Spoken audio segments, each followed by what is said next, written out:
अंगारकी असो किंवा गणेश चतुर्थी, नाव घेताच सर्वात आधी आठवतो तो म्हणजे गणपती बाप्पाचा आवडता उकडीचे मोदक।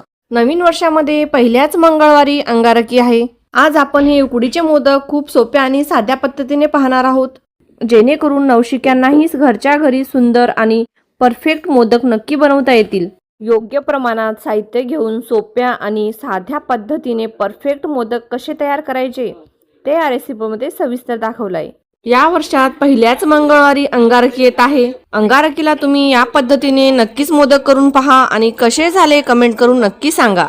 सर्वप्रथम आपण सारण बनवून घेऊया। त्यासाठी इथे मी गॅसवर एक कढई ठेवली आहे। कढईमध्ये 1 चमचाभर तूप घातला आहे। तूप गरम झालं यामध्ये 1 चमचाभर खसखस घालायचं आहे। खसखस थोडं परतून झालं की यामध्ये अर्धी वाटी गूळ घालायचा आहे। गूळ मेल्ट झालं की यामध्ये नारळाचा चव घालायचा आहे। तर इथे तुम्ही पाहू शकता, बघा अजिबात पाणी नाही, पूर्ण कोरडं झालं आहे। यामध्ये अर्धा छोटा चम्मच वेलची पूड घातली आहे। सारण तयार आहे, गार करायला ठेवूया आणि मोदकासाठी लागणारं पीठ मळून घेऊया। त्यासाठी इथे कढई घेतली आहे। कढईमध्ये 1 ग्लास भरून पाणी घातलं आहे। थोडं चवीपुरतं मीठ घालायचं आहे। अर्धा चमचा तूप घालायचं आहे। पाण्याला उकळी आली म्हणजे यामध्ये पीठ घालायचं आहे आणि यामध्ये ज्या ग्लासाने पाणी घेतलं होतं त्याच ग्लासाने मी 1 ग्लासभर तांदळाचं पीठ घेतलं आहे। तर पहा इथे मी व्यवस्थित असं पीठ पाण्यामध्ये मिक्स करून घेतलं आहे।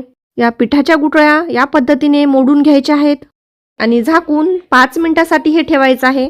काढून घेतलेली उकड अजून गरमच आहे, थोडं गार करून घेऊया आणि हे उकड एका परातीमध्ये काढून घेऊया।